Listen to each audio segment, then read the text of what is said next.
Shalom Bapak Ibu, selamat malam. Tema hari ini entering di eternal life berasal dari pemahaman saya dari Yohanes 17 ayat 3 Bapak Ibu. Yohanes 17 ayat 3. Kira-kira 4 atau 5 tahun lalu ketika saya merenungkan ayat ini, Tuhan memberikan satu pemahaman baru kepada saya tentang kehidupan kekal. Dan tiba-tiba ayat ini begitu jelas ya, menjadi begitu jelas buat saya.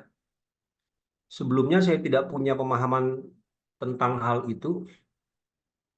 Apa sih kehidupan kekal? Nah, pemahaman yang saya miliki sebelumnya itu sama seperti orang Kristen pada umumnya, pemahaman eskatologis. Doktrin eskatologi itu doktrin yang berhubungan dengan hari-hari terakhir ya, dari kata eskaton atau eskatos dalam bahasa Yunani dan logos. Jadi ilmu yang mempelajari hari-hari terakhir atau akhir zaman. Nah, yang dipahami orang Kristen pada umumnya bahwa akhir zaman itu adalah suatu saat nanti ketika Tuhan Yesus datang kedua kali mengakhiri sejarah dunia ini, mengalahkan semua bentuk kejahatan, lalu membawa setiap orang percaya masuk ke dalam tempat yang sudah Tuhan sediakan bagi kita. Jadi secara singkat dan sederhana, eskatologi itu dipahami sebagai suatu peristiwa yang akan terjadi nanti di sana, di surga nanti. Surga sebagai suatu tempat yang akan dimasuki oleh orang Kristen setelah mereka mati atau setelah Tuhan Yesus datang kembali kali yang kedua. Nah, ini pemahaman umum orang Kristen, pemahaman eskatologis orang Kristen.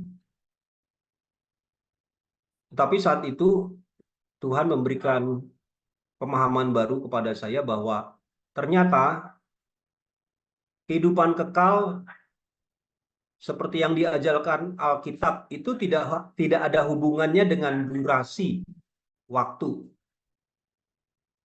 tapi justru berhubungan dengan relasi kita. Untuk itu Bapak Ibu, saya mau membaca Yohanes 17 ayat 3, Yohanes pasal 17 ayat 3, demikian firman Tuhan. Inilah hidup yang kekal itu, yaitu bahwa mereka mengenal Engkau, satu-satunya Allah yang benar, dan mengenal Yesus Kristus yang telah Engkau utus. Jadi hidup yang kekal itu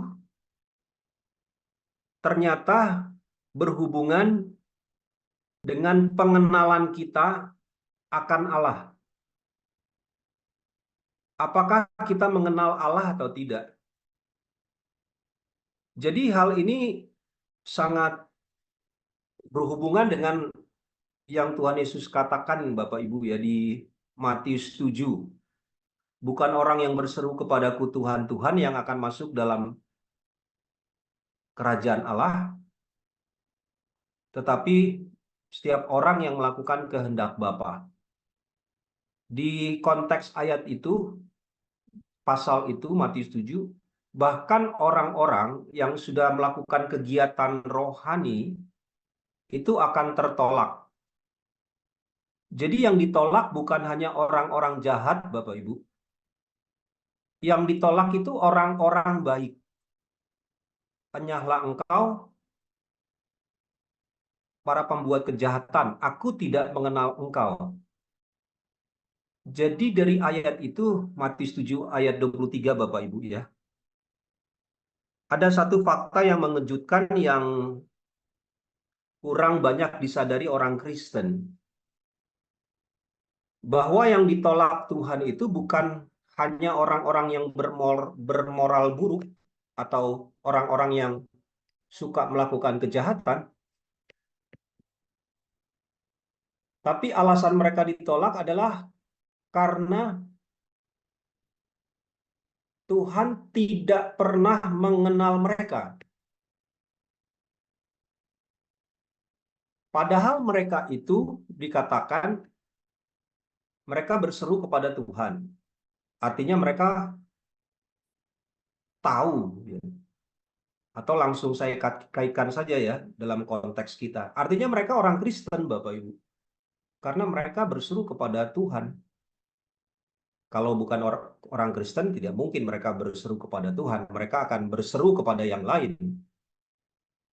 Mereka orang Kristen, bahkan lebih lagi mereka melakukan kegiatan-kegiatan yang sifatnya rohani, bernubuat, mengusir setan demi namamu. Ya, ayat 22, Matius 7 ayat 22. Bernubuat demi nama Tuhan, mengusir setan demi nama Tuhan. Dan mengadakan banyak mujizat demi nama Tuhan. Jadi yang ditolak itu bukan saja orang-orang yang melakukan pelanggaran moral manusia, tapi ayat itu dengan jelas mengatakan mereka ditolak karena mereka tidak dikenal oleh Tuhan. Sekalipun mereka melakukan kegiatan rohani, sekalipun mereka orang Kristen. Nah, maka menjadi jelas Yohanes 17 ayat 3 bahwa hidup kekal itu tidak ada hubungannya dengan durasi waktu,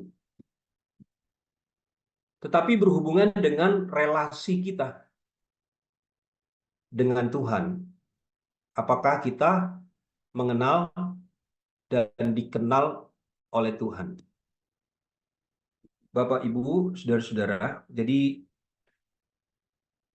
hal ini sebenarnya ya mengingatkan kita untuk suatu hal yang penting. Apa itu?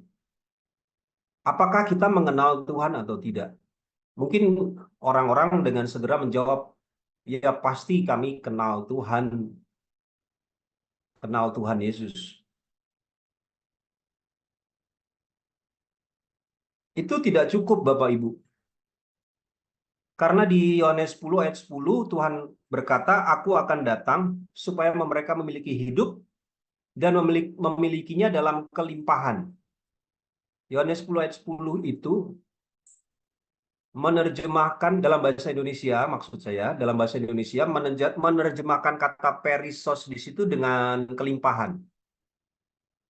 Tidak salah kata perisos diterjemahkan sebagai kelimpahan, tetapi masih kurang kuat dibandingkan arti aslinya. Perisos itu artinya berbicara tentang semacam degree of comparison ya. Jadi orang punya hidup, tapi kualitas hidupnya itu bagaimana? Jadi yang dimaksudkan oleh Yohanes 17 ayat 3, Bapak Ibu, apakah hidup kita berkualitas? Dan kualitas hidup kita itu ditentukan oleh seberapa jauh atau seberapa dalam atau seberapa tinggi pengenalan kita akan Tuhan. Nah, seberapa jauh atau seberapa tinggi atau seberapa dalam pengenalan kita akan Tuhan itu ditentukan oleh kegiatan kita sehari-hari, Bapak Ibu. Apakah dalam hidup kita sehari-hari kita mengejar pengenalan akan Tuhan atau kita mengejar yang lain? Nah, pemahaman eskatologis orang Kristen pada umumnya bukan seperti ini. Karena umumnya orang Kristen percaya hidup kekal itu dimulai nanti di sana. Padahal Tuhan Yesus dengan jelas mengatakan kehidupan kekal itu ternyata sudah dimulai dari sekarang.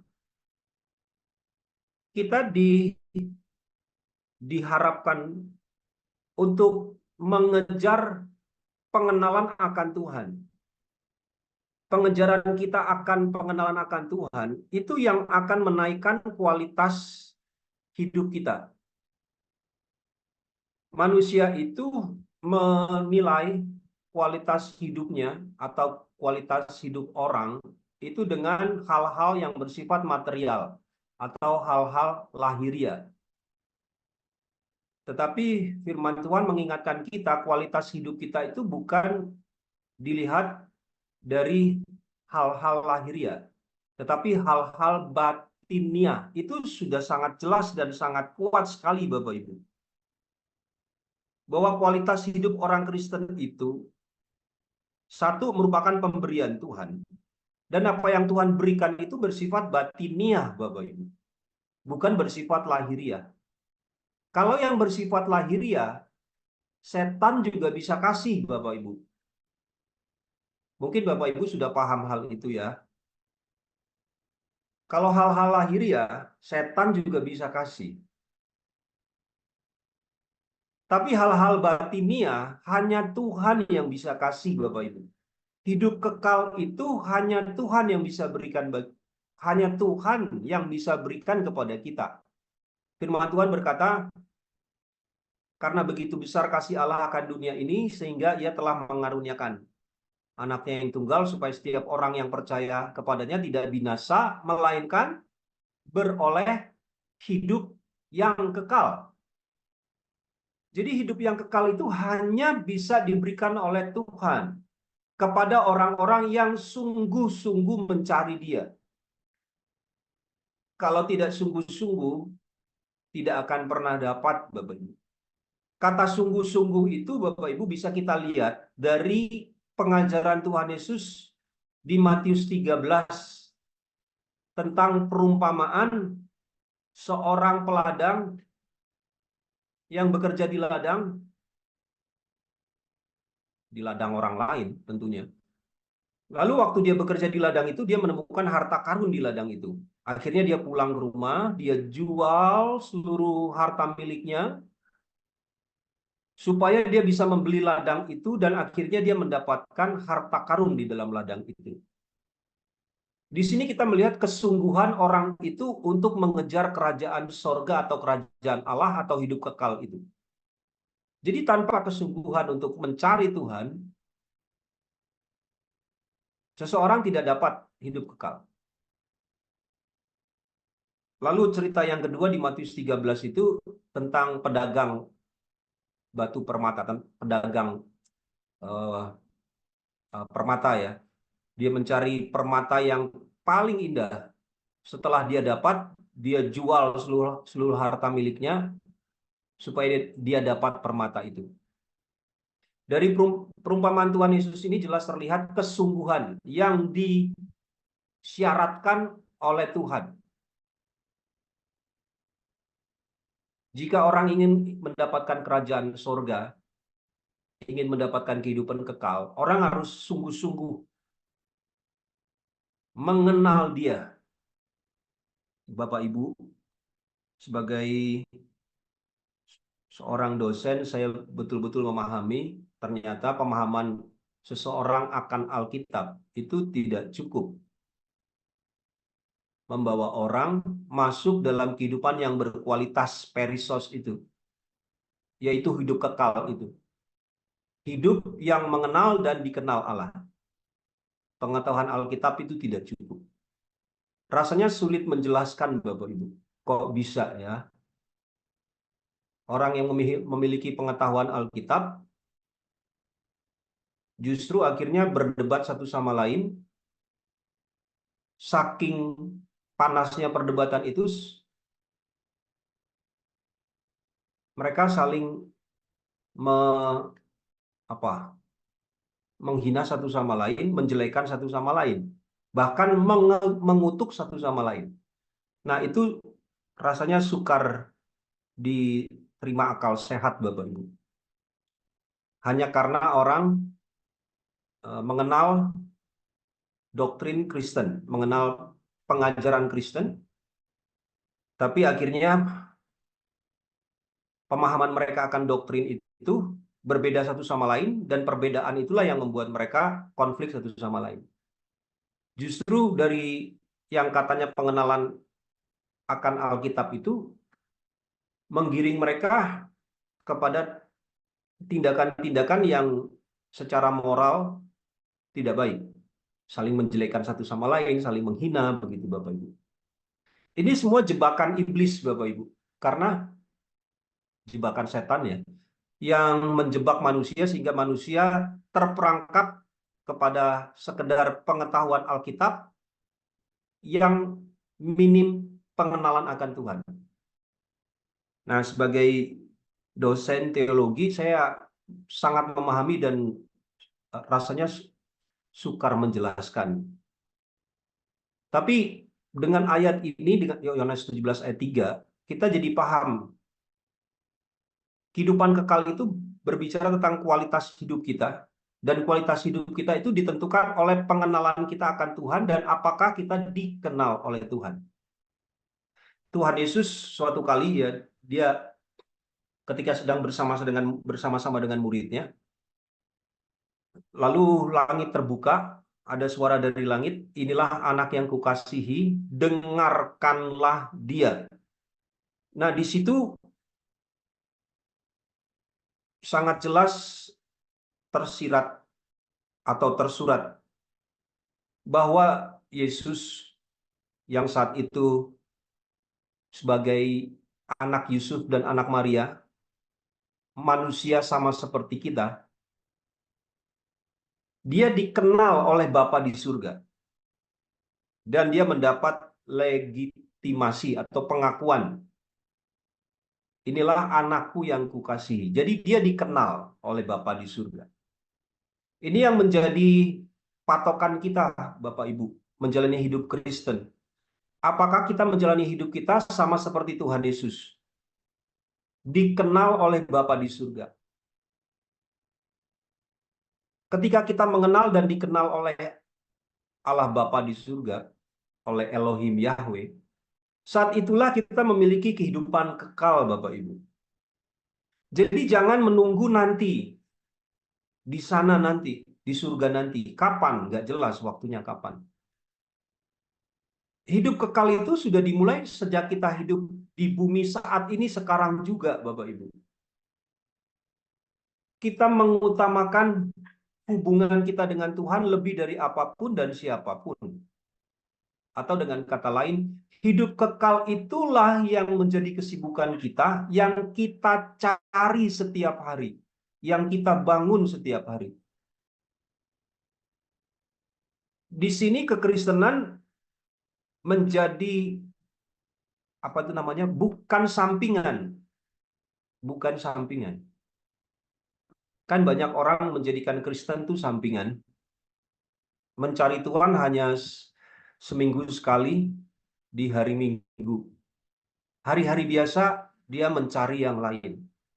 Ini bukan berarti Bapak Ibu harus jadi pendeta semua begitu terus kerjanya di gereja. Bukan itu maksudnya.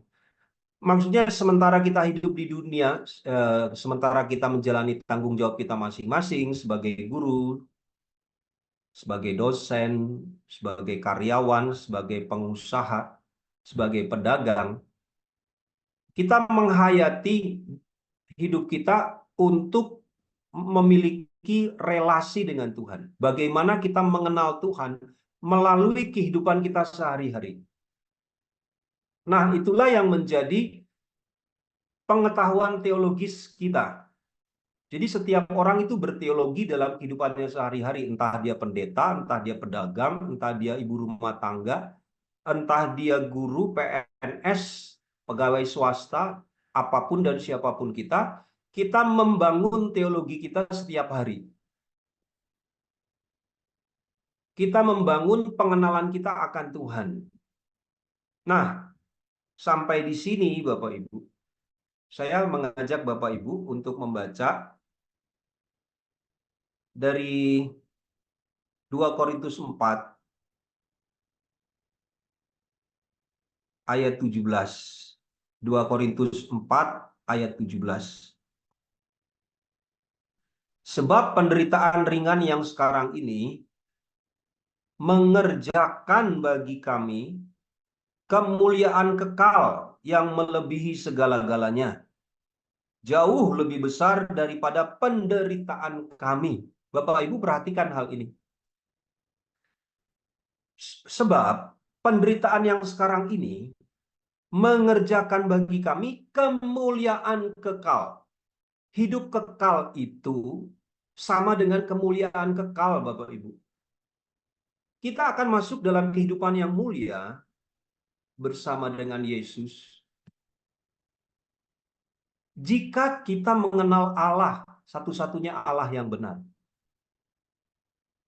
Dan kita mengenal Allah yang benar, ternyata melalui kehidupan kita sehari-hari, melalui apa yang kita derita sehari-hari.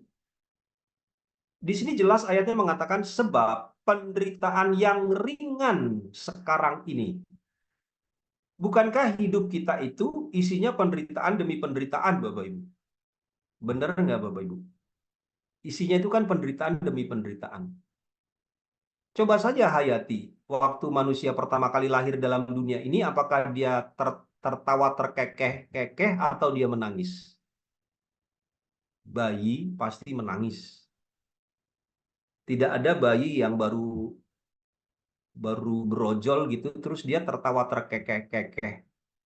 Itu kalau ada bayi yang kayak gitu, bidannya kabur mungkin, Bapak Ibu ya. Bayinya lahir terus dia tertawa terbahak-bahak. Itu mungkin bidannya kabur mungkin. Aneh, ini bayi aneh ini. Bayinya nangis, si ibunya kesakitan. Walaupun rasa sakit ibunya itu nanti akhirnya hilang ketika si jabang bayi itu ditaruh di dada ibunya. Supaya secara naluriah bayi itu mencari ASI ibunya ya, secara lahiriah. Nah, di saat itu memang segala kesakitan si ibu yang melahirkan itu hilang. Tapi proses persalinan itu diwarnai dengan kesakitan dari si ibu. Anaknya nangis, ibunya kesakitan. Nanti kalau si bayi itu sudah besar, lalu kemudian hari dia menjadi orang dewasa, dan pada akhirnya dia tua dan mati, kematian orang itu akan disertai dengan tangisan. Dia masuk ke dalam dunia ini diwarnai dengan tangisan dan kesakitan. Dia keluar dari dunia ini disertai dengan kesedihan dan tangisan. Awalnya tangisan, akhirnya tangisan, di tengah-tengahnya jangan terlalu banyak berharap akan diwarnai dengan kebahagiaan dunia ini. Jangan-jangan kebahagiaan dunia ini semu ya. Jadi isyarat hidup ini sudah menunjukkan bahwa memang hidup ini disertai dengan penderitaan, kesulitan. Bahkan Tuhan Yesus mensyaratkan, barang siapa yang mau mengikut aku, orang itu harus sangkal diri, pikul salibnya setiap hari. Bapak Ibu bayangkan, Tuhan berkata, kalau kamu mau ikut aku, kamu sangkal diri, lalu pikul salib setiap hari. Pikul salib satu hari aja berat, ya kan Bapak Ibu? Pikul salib satu hari aja berat. Apalagi setiap hari. Itu pasti kita termehek-mehek Bapak Ibu. Setiap hari bayangkan, pikul salib. Kalau kita memahami hidup kekal sebagai hubungan kita dengan Tuhan, kita akan paham, oh iya, mengapa kita disyaratkan oleh Tuhan untuk pikul salib setiap hari. Karena dunia ini menolak pengenalan akan Tuhan, Bapak Ibu. Dunia ini menolak Injil. Dunia ini tidak suka dengan kebenaran. Maka setiap orang yang memberitakan kebenaran, setiap orang yang memberitakan Injil, itu pasti akan ditolak. Dan penolakan itu yang akan memunculkan penderitaan demi penderitaan dalam hidup kita. Tapi justru Alkitab berkata, penderitaan yang ringan sekarang itulah yang mengerjakan kemuliaan kekal, Bapak Ibu. Inilah Injil yang sejati itu. Kalau mau ikut Tuhan Yesus, pikul salib setiap hari. Berarti ada penderitaan setiap hari. Berarti setiap hari ada yang mengerjakan kemuliaan kekal bagi kita, Bapak Ibu. Karena penderitaan ringan itulah yang mengerjakan bagi kita kehidupan kekal atau kemuliaan kekal.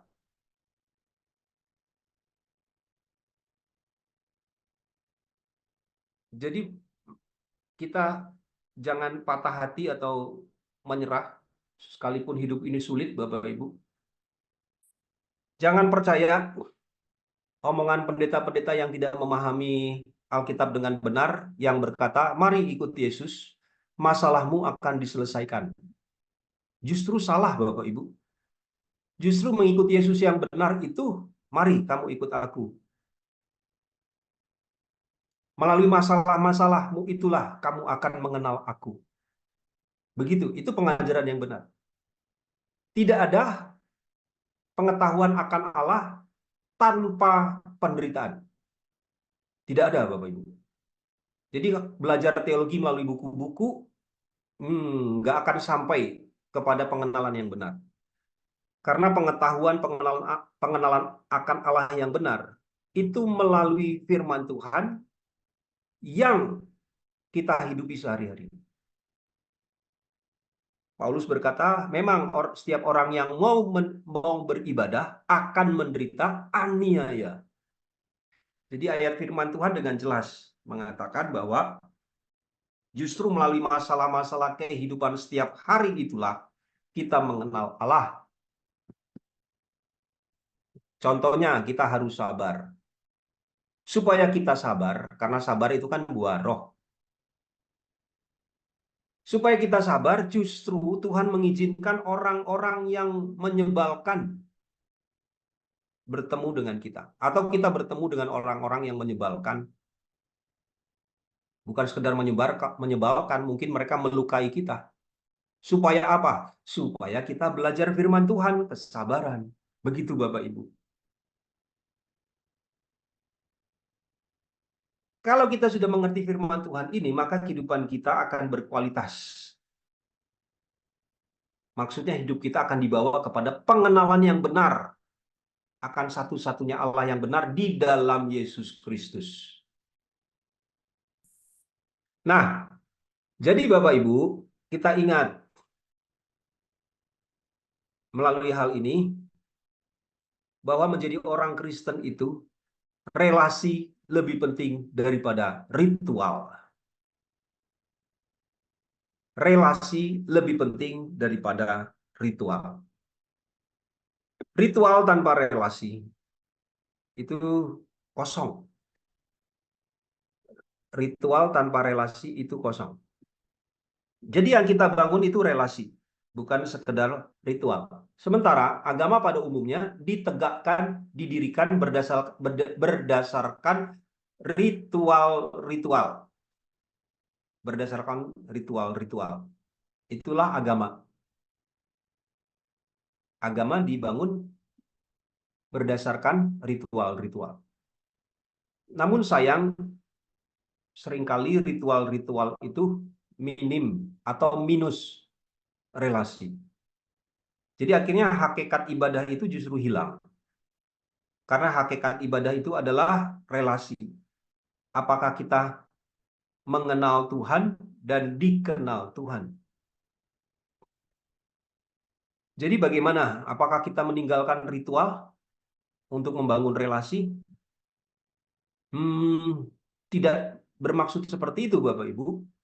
Misalnya, ritual baptisan kudus, ritual pernikahan kudus, itu tetap penting, tidak bisa ditinggalkan.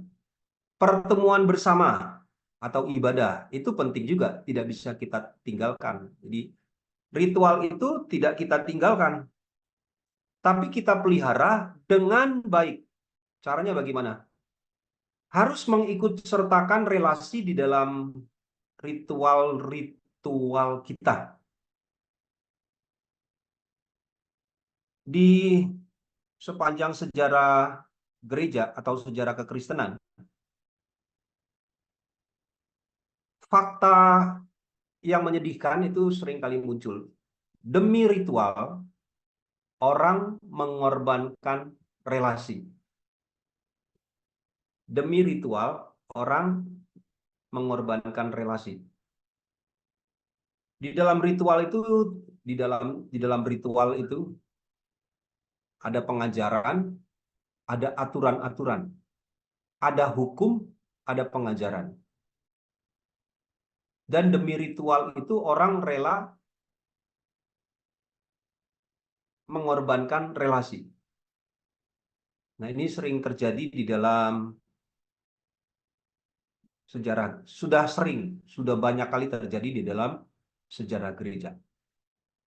Kita jangan melakukan kesalahan yang sama, tidak mengutamakan ritual di atas relasi.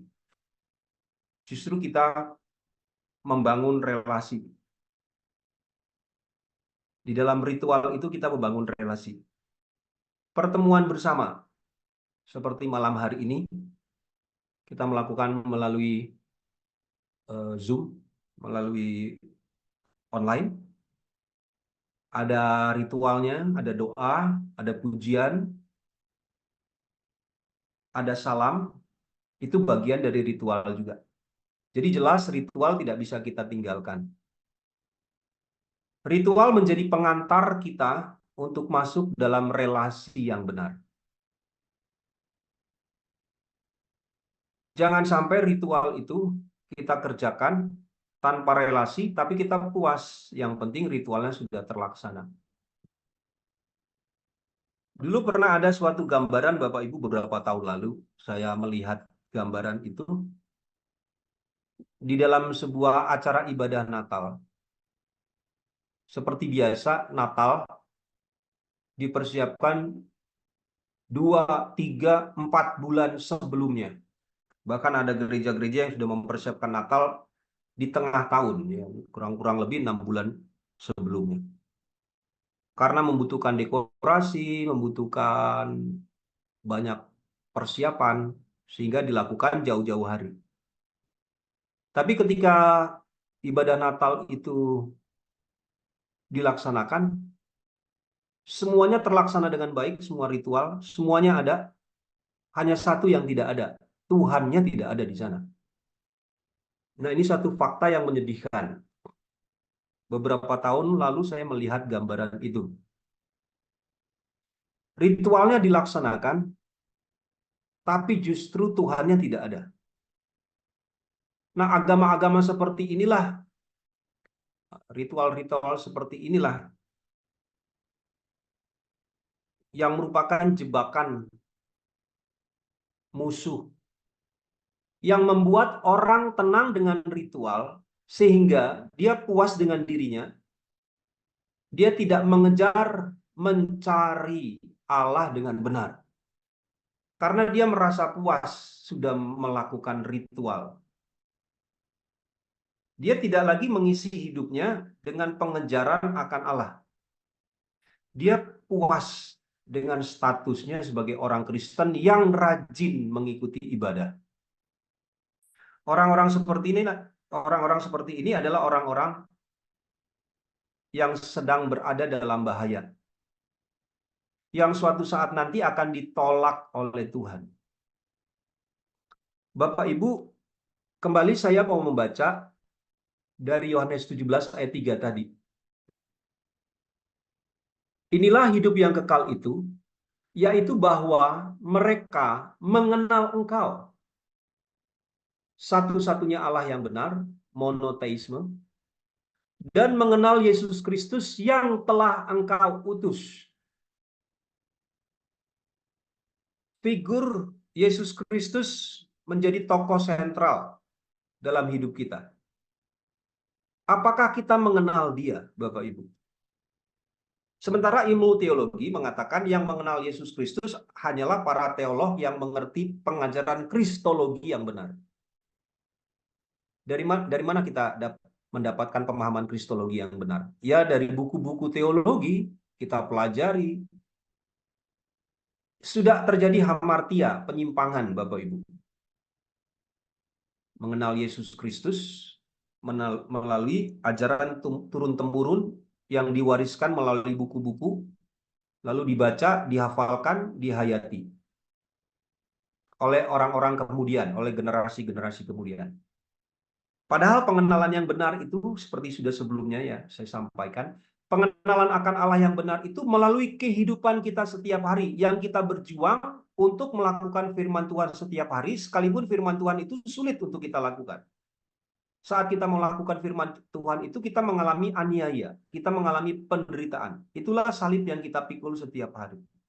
Nah, orang-orang yang merasa nyaman aman dengan statusnya sebagai orang Kristen yang rajin ke gereja, tidak mau melakukan itu, tidak mau mencari pengenalan akan Allah yang benar.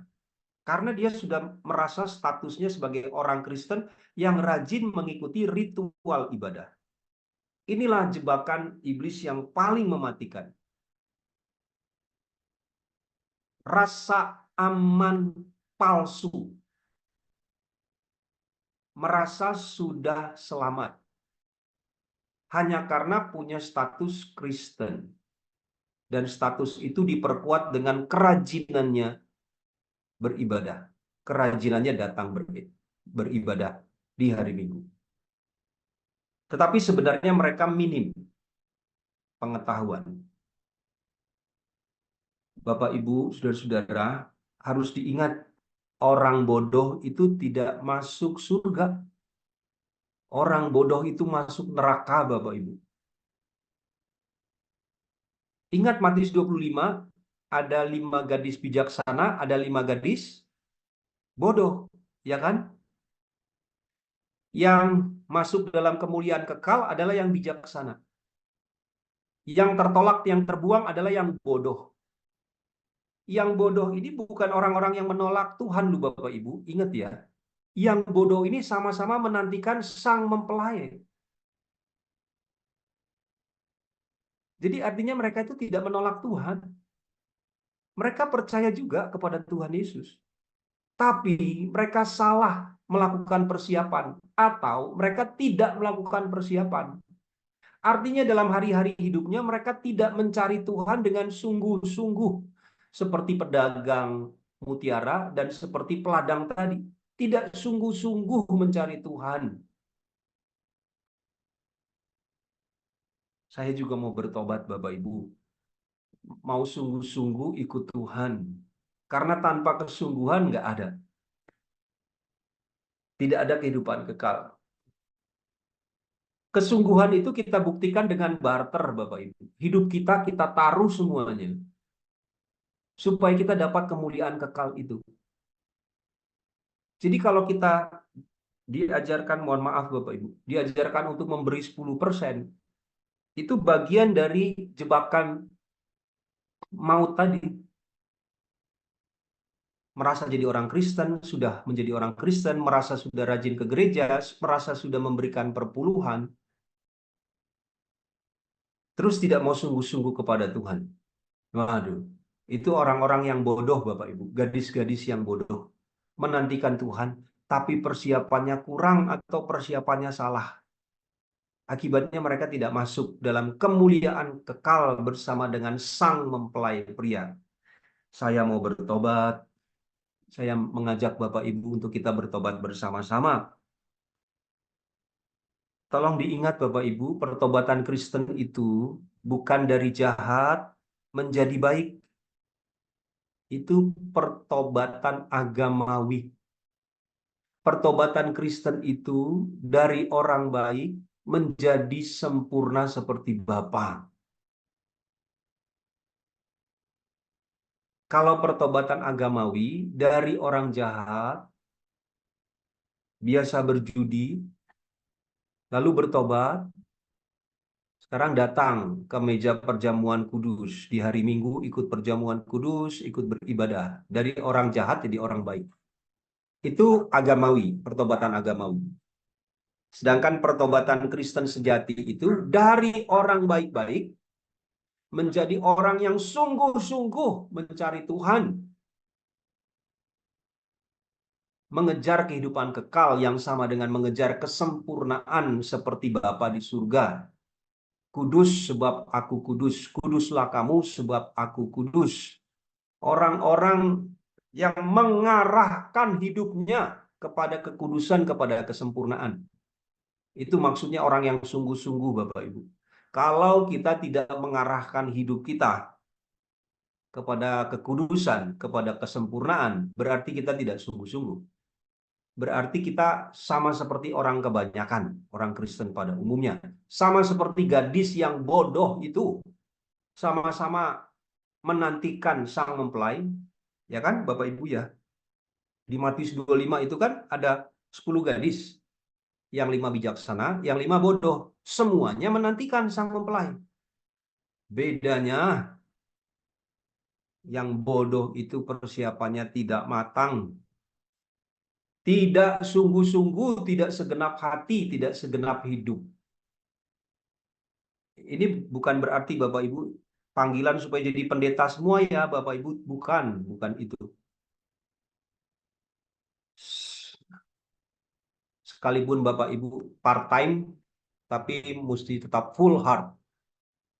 Artinya ya Bapak Ibu tidak menjadi pendeta, tetap menjadi pedagang, tetap menjadi pegawai swasta, tetap menjadi PNS, atau apapun pekerjaan kita, tetap. Tapi hati kita sungguh-sungguh mencari Tuhan. Di tengah-tengah kesibukan kita, kita sungguh-sungguh mencari Tuhan. Sungguh-sungguh mencari Tuhan berarti kita mau menerapkan setiap firman Tuhan di dalam kehidupan kita. Kita mau melakukan firman Tuhan itu di setiap aspek kehidupan kita. Harus ada bukti. Harus ada tanda-tandanya setiap hari. Salib tadi maksud saya Bapak Ibu. Salib itu yang kita pikul setiap hari. Dan salib yang kita pikul setiap hari itu akan meninggalkan tanda-tanda Bapak Ibu dalam kehidupan kita, bahwa kita adalah milik Kristus. Tanda sebagai kita milik Kristus. Biasanya orang Kristen itu tanda dia milik Kristus biasanya ditandai dengan salib ya, atau melakukan gerakan-gerakan tertentu yang menyimbolkan tanda salib. Bapak Ibu kita baca bersama-sama Galatia 6 ayat 17. Kita mau melihat orang yang sungguh-sungguh mencari Tuhan. Orang yang melakukan pertobatan sejati atau pertobatan Kristiani. Galatia 6 ayat 17. Demikian firman Tuhan. Selanjutnya, janganlah ada orang yang menyusahkan aku. Karena pada tubuhku ada tanda-tanda milik Yesus. Karena pada tubuhku ada tanda-tanda milik Yesus. Maksudnya Paulus ini apa? Bapak Ibu, maksudnya tanda-tanda milik Yesus di tubuh Paulus itu bekas luka, siksaan aniaya yang dia terima oleh karena dia memberitakan Injil Yesus Kristus. Disesah, dipukuli, dicambuk, wah macam-macam yang dialami Saulus. Oleh karena dia mau sungguh-sungguh mengikut Yesus. Dia benar-benar sangkal diri, pikul salib, sampai ada tandanya di tubuh. Coba bayangkan sekarang Bapak Ibu, orang Kristen punya kalung salib, lalu merasa sudah jadi Kristen. Padahal pada tubuhnya tidak ada tanda-tanda milik Yesus. Dia milik setan. Hanya saja dia punya kalung salib. Lalu merasa diri sudah nyaman. Sudah berhak masuk surga. Padahal hidupnya bukan milik Yesus. Milik setan. Karena setiap hari yang dia kejar ya kemuliaan dunia ini. Bukan kemuliaan kekal bersama dengan Kristus yang dia cari. Oleh karena itu mari Bapak Ibu kita bertobat. Bertobat sungguh-sungguh. Bertobat supaya kita bisa sungguh-sungguh mengikut Tuhan, mencari Tuhan, mengejar pengenalan akan Tuhan lebih dari apapun dan siapapun.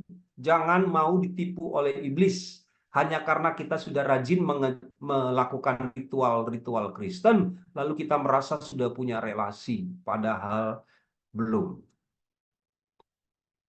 Kita akan diakui oleh Elohim Yahweh, oleh Bapa di surga. Inilah anak yang kukasihi. Kalau kita sungguh-sungguh menyerahkan hidup kita untuk Tuhan, menyerahkan segenap hidup kita ini untuk Tuhan, bukan sekedar 10%, tapi segenap hidupku ini milik Tuhan, Silakan Tuhan engkau pakai hidupku menjadi milikmu sesuai dengan kepentinganmu, bukan kepentinganku. Itulah orang-orang yang seperti Paulus.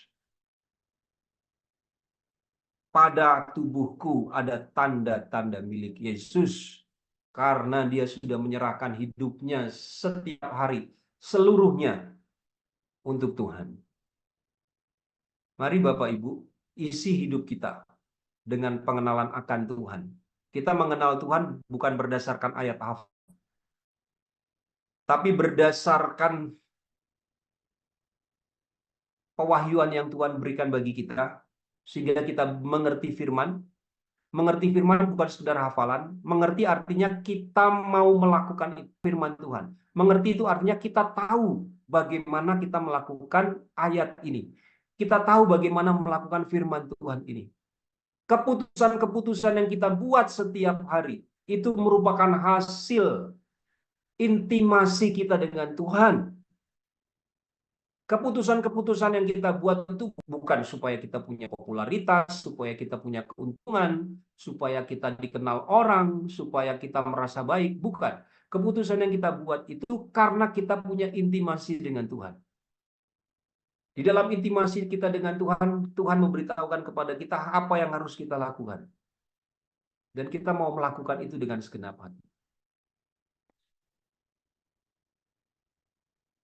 Orang-orang seperti inilah yang mengenal satu-satunya Allah yang benar dan mengenal Yesus Kristus sebagai anak Allah yang diutus oleh Sang Bapa untuk keselamatan manusia. Mari Bapak Ibu, kita isi hidup kita dengan kesungguhan untuk mencari, mengenal Tuhan, menjadi orang-orang yang bijaksana, bukan orang-orang yang bodoh, supaya saatnya nanti ketika saat kita tiba atau ketika Tuhan Yesus datang, kita diterima, kita diakui, kita dikenal oleh Dia, dan kita bisa masuk dalam kemuliaan kekal bersama-sama dengan Dia sampai selama-lamanya. Amin. Puji Tuhan. Selanjutnya saya kembalikan kepada Pak Yohan. Ya.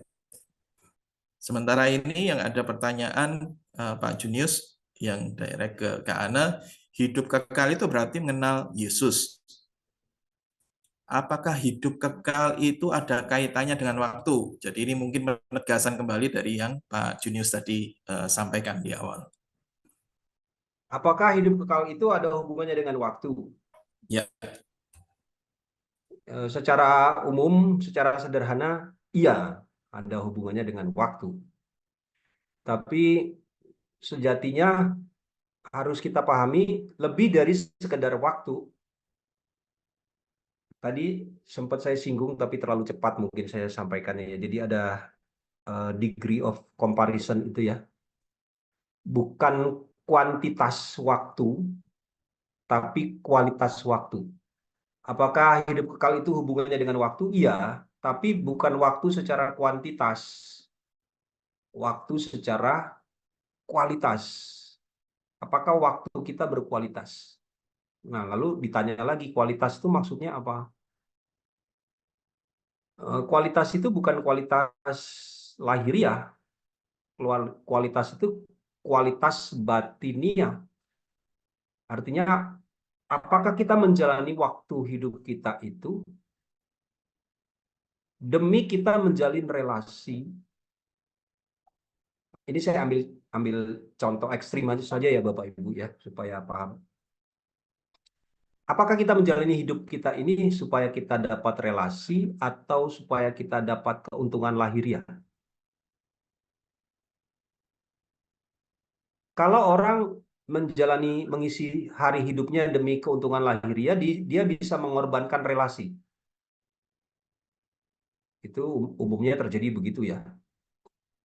Kan kalau sudah ini mohon maaf Bapak Ibu ya, karena sudah beberapa kali terjadi, hanya karena warisan orang tua, akhirnya hubungan saudara itu bisa pecah, bisa rusak. Demi keuntungan lahiriah, akhirnya mengorbankan relasi. Itu sudah 1-2 kali beberapa kali saya dengar. Hanya karena warisan orang tua, relasi saudara bersaudara, kakak adik, abang adik, hubungan antara adik, koko, cici, itu rusak gara-gara keuntungan lahiriah. Jadi, apakah hidup kekal itu hubungan dengan waktu? Iya, waktu. Tapi waktu secara kualitas, bukan kuantitas. Kualitas itu apa? Kualitas itu hubungan kita dengan Tuhan. Itu yang kita kejar. Demi hubungan kita dengan Tuhan, kita akan mengorbankan apa yang kita punya. Itu sangkal diri. Aku punya kepentingan ini, aku punya kepentingan itu. Tapi demi relasi kita dengan Tuhan, kita sangkali kepentingan kita itu. Kita kan punya kepentingan Bapak Ibu ya. Kepentingan itu biasanya dikaitkan dengan kebutuhan kan. Kebutuhan sandang, pangan, papan. Kita butuh itu. Itulah kepentingan hidup kita. Tapi demi relasi kita dengan Tuhan, kita sangkali kepentingan kita itu. Nah, itu yang Tuhan mau. Kalau kita bisa melakukan itu, itulah hidup kekal, Bapak Ibu. Itulah hidup kekal. Kalau dalam hidup kita itu, kita mengutamakan relasi kita dengan Tuhan lebih dari apapun dan siapapun. Jadi waktu kita menjalani waktu hidup kita di bumi ini, kita mengejar Dia, Tuhan. Kita berelasi dengan Dia, dengan Tuhan. Begitu Pak Yohan. Ya, Pak Junius.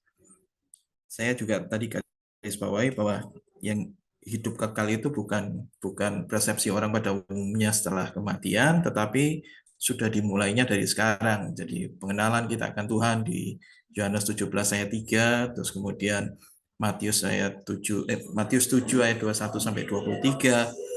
Kalau kita tidak mengenal Tuhan, berarti kita tidak dikenal Tuhan. Dan ini semuanya berhubungan dengan relasi. Ada hal yang mungkin yang saya tanya Pak Junius untuk ini. Seringkali pembicara yang di atas mimbar itu membawa kita pengalaman tentang firman.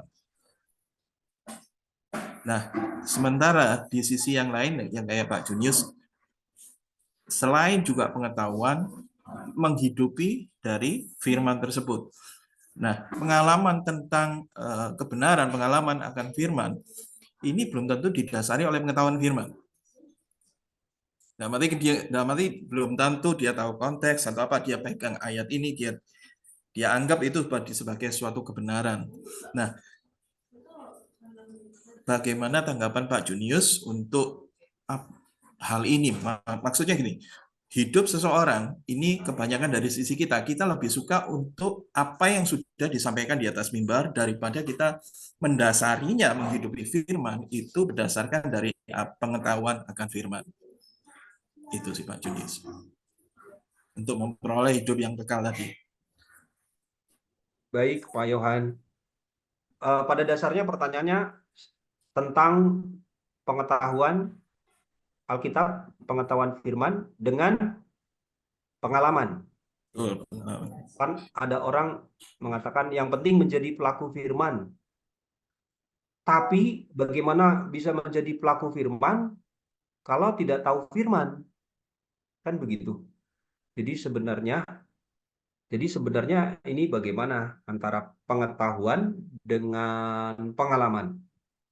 Seharusnya sih pengetahuan kita akan firman itu dibuktikan bukan karena kita bisa mendefinisikan doktrin-doktrin atau kita bisa menghafalkan ayat-ayat, tapi pengetahuan kita akan firman itu terkonfirmasi melalui tingkah laku, perbuatan, sikap kita setiap hari.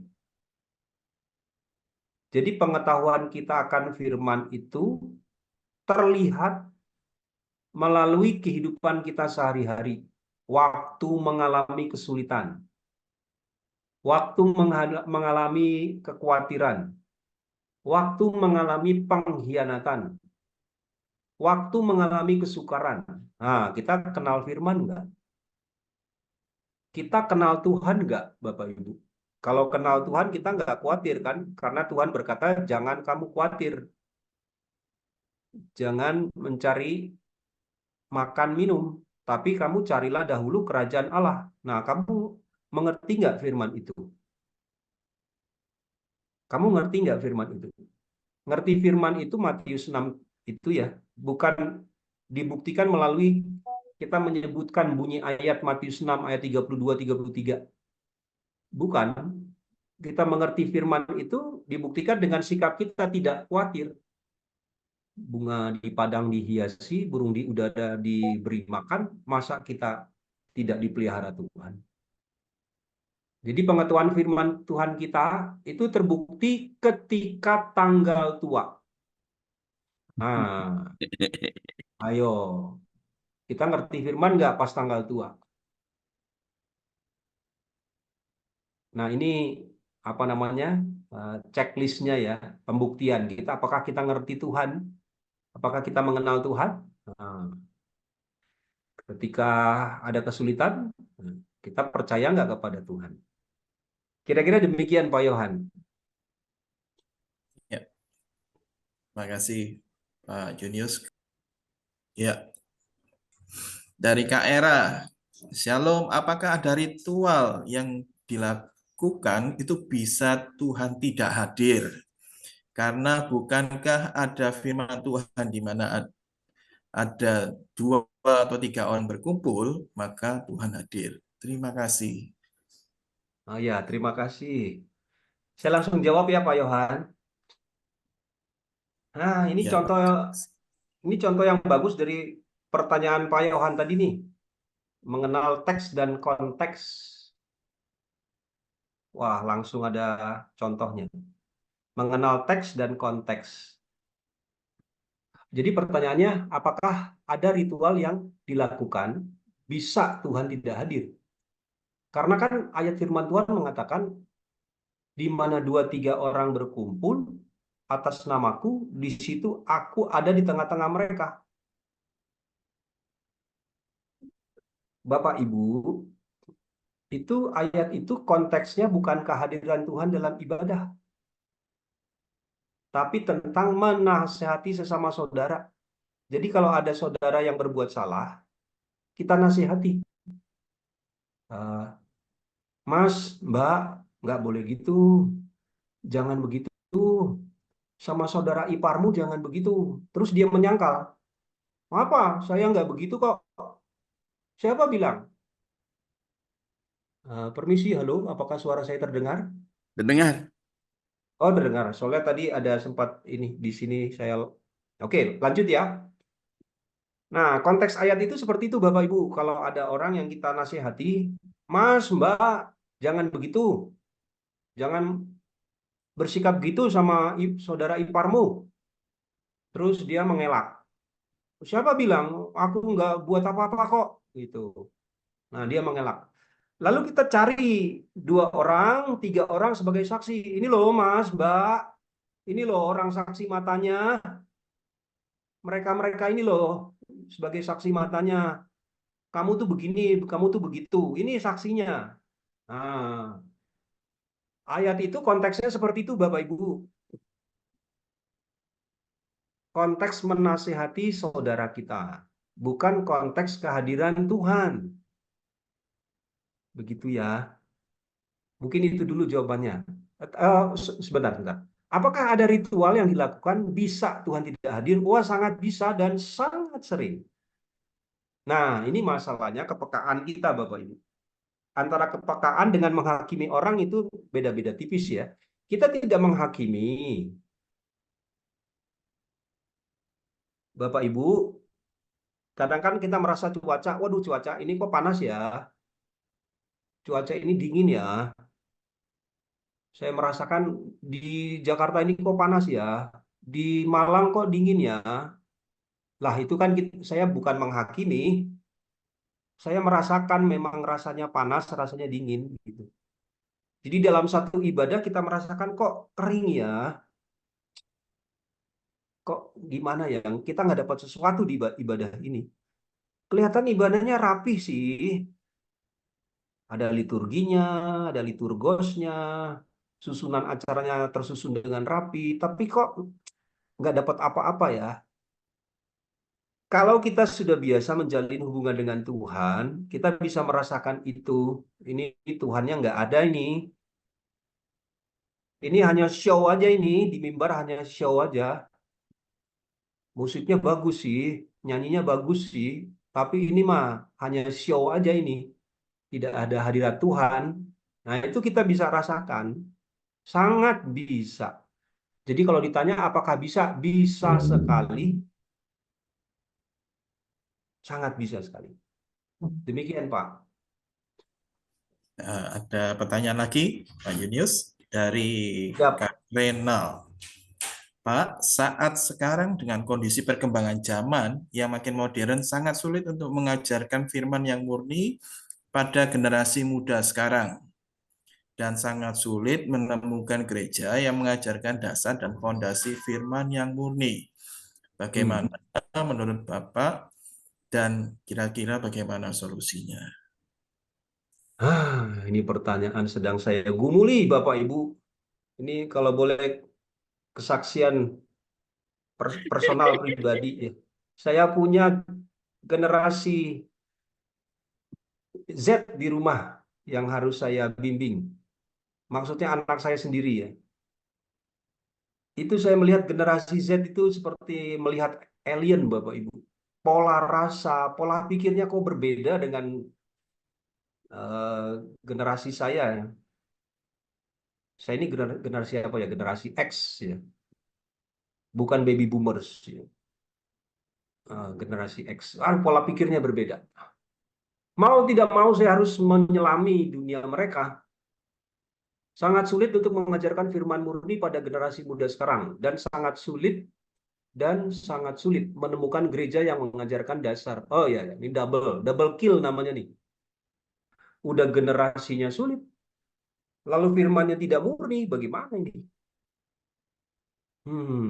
Ini PR kita bersama Bapak Ibu. Makanya kita mesti tekun cari Tuhan sampai kita mendapatkan kemurnian itu. Oke, setelah anggaplah kita sudah menemukan kemurnian itu. Yang itu sulit sekali menemukan kemurnian itu sangat sulit sekali. Bukan sulit Bapak Ibu, sangat-sangat sulit sekali. Oke, sekarang kita anggap kita sudah menemukan kemurnian. Setelah kita menemukan kemurnian firman Tuhan itu, persoalan belum selesai. Bagaimana mendaratkan firman yang murni ini kepada generasi sekarang? Waduh. Baru kemarin Bapak Ibu saya bahas ini dengan teman pelayan di gereja. Dia cerita, temannya itu punya adik. Adiknya itu kerja di satu perusahaan yang dipercaya sekali oleh bosnya dan gajinya besar. Hanya karena dia merasa tidak nyaman, ditinggalin tuh kerjaan. Bosnya manggil-manggil dia. Janganlah, jangan. Kamu kan dikasih kepercayaan dengan gaji besar. Hanya karena tidak nyaman dengan kerjaan itu, dengan entah apalah. Dia tidak nyaman, akhirnya ditinggalin kerjaan itu, lalu dia nggak kerja. Wah, pola pikirnya bagaimana sih nih? Orang itu nyari kerjaan. Sekalipun situasinya toksik, tapi karena dia butuh gaji, ya udah tetap aja dia kerja di situ. Kan begitu ya. Lah ini lingkungannya baik, dia disukai sama bos, gajinya besar. Hanya karena dia merasa hatinya tidak nyaman, dia tinggalkan kerjaan itu. Sulit. Jadi kita memahami generasi itu tantangan tersendiri, Bapak Ibu ya.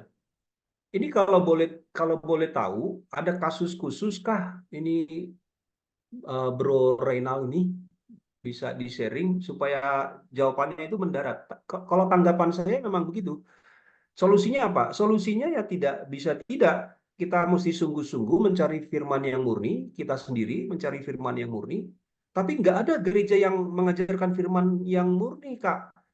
Hmm, Kalau hati kita tulus, itu Tuhan pasti akan tuntun kita kepada kemurnian. Pasti. Pasti. 100% pasti. Kalau hati kita tulus, Tuhan akan tuntun kita sampai kepada kemurnian firman. Entah melalui gereja, entah melalui sahabat, entah melalui kakak pembina. Tuhan punya 1001 macam cara untuk menuntun kita kepada kemurnian. Gitu. Jadi kitanya mesti sungguh-sungguh dulu. Lalu bagaimana mengajarkan firman murni pada generasi muda? Setelah kita ngerti firman yang murni, kita pahami generasi kita bagaimana kita menyampaikan, mendaratkan firman yang murni itu kepada generasi sekarang yang pola pikir, pola rasanya unik. Demikian tanggapan dari saya. Oke, Pak Junior, saya juga mungkin ini saya judulnya tadi kan Entering Eternal Life, Life. dimulai dari sekarang. Pada waktu benar-benar kita di eternal life, atau istilahnya yang anggap aja setelah penghakiman. Apakah pengenalan akan Tuhan itu masih berlanjut? Di sana nanti, di Ya, langit baru dan bumi baru ya. ya. Ini pertanyaan menarik ini. Kalau berita dari Wahyu, kitab Wahyu, itu masih ada pendidikan ya. Jadi mengisyaratkan begitu, kitab Wahyu mengisyaratkan begitu. Masih ada pendidikan nanti. Jadi masih ada kegiatan orang diajar untuk mengenal Allah yang benar. Walaupun ini ibaratnya bukan major doktrin ya, bukan doktrin utama, tapi hanya kisi-kisi ya. Tapi isyarat itu jelas dalam kitab Wahyu, masih ada pendidikan nanti di sana. Ada pohon, ada sebuah pohon kiasan ya, yang daunnya bisa menyembuhkan. Nah, itu kan sakit, bukan sakit badan, itu sakit jiwa kan, yang sifatnya psikologis. Dan semua penyakit itu kan bersumber dari ketidakpahaman atau keluncasan kita, ya, hamartia tadi ya, atau hamartia itu ya. Karena kita hamartia, akibatnya jiwa kita tidak utuh, tidak lengkap, maka perlu diutuhkan, perlu dilengkapi. Kita belum sungguh-sungguh mengenal dengan benar, maka masih ada semacam pendidikan di sana. Demikian dulu, Pak. Ya. Ini tanggapan dari Kak Renal, tidak ada kasus khusus, Pak Junius, hanya prihatin aja dengan generasi dan kondisi gereja sekarang. Seperti yang istilahnya yang Pak, kita semua rata-rata gumuli itu di generasi ini. Ya, terima kasih buat keprihatinannya. Itu awal sebuah pelayanan ketika kita prihatin melihat lingkungan kita. Ada Uh, tanggapan dari Kak Esther, benar jika kita benar-benar tulus dan sungguh-sungguh, Tuhan selalu punya cara menemukan jalan yang benar. Orang yang beda kepercayaan saja bisa dibawa Tuhan itu mengenal Yesus. Ini amin. dari Kak Esther. Betul. Selanjutnya Kak Son sudah kelihatan tidak ada lagi lainnya. Mungkin Kak Son ada yang menambahkan atau ada yang mungkin digali lagi dari Kak Son atau Kak Ana. Enggak, saya tergelitik dengan pertanyaan Christine tadi. Generasi Alpha itu saya berhadapan dengan generasi Alpha di Amerika pula. Wow, gila-gilaan. Bahasanya bahasa slang Amerika, bahasa slang Amerika. Saya sedikit mengerti. Bahasa Inggris itu sudah beda, bahasa slang Amerika itu berbeda. Tapi untuk usia saya. Nah, sekarang ada Skibidi, ada Riz, ada Mewing. Coba, kalau nggak ngerti itu apa kayak goat, goat itu kita tahu bahwa goat itu adalah apa namanya eh, apa saya di otak saya ada kambing. Tapi goat itu sebenarnya kalau kita lihat greatest of all time. Nah, salah paham, salah paham. Terus cara menyampaikan para hamba-hamba Tuhan menyampaikan firman Tuhan tidak dengan gaya kekinian, ya, dengan kekinian. Tapi ada yang dengan kekinian firman Tuhannya nggak benar, ya, main baptis saja, nyuruhin orang, pindahin orang ke gereja dan lain sebagainya. Wah, ini jadi tambah seru persilatan Indonesia, tambah seru. Pokoknya buat saya lah ya, pokoknya kita nanti di pengadilan terakhir nanti makin banyak kejutan. Makin banyak kejutan ya. Contoh yang tadi ditanyakan, apakah masih ada pendidikan? Masih. Kejutan, ternyata mungkin ada kelas-kelasnya. Oh, orang-orang yang hebat-hebat itu ternyata masuk ke preschool, anggap aja seperti preschool. Yang dianggap luar biasa, itu ternyata biasa-biasa saja. Ya, selamat berjuang. Terima kasih untuk Pak Yunius, terima kasih untuk Pak Yohan, terima kasih untuk Bu Esther. Ya, yuk kita kasih reaction.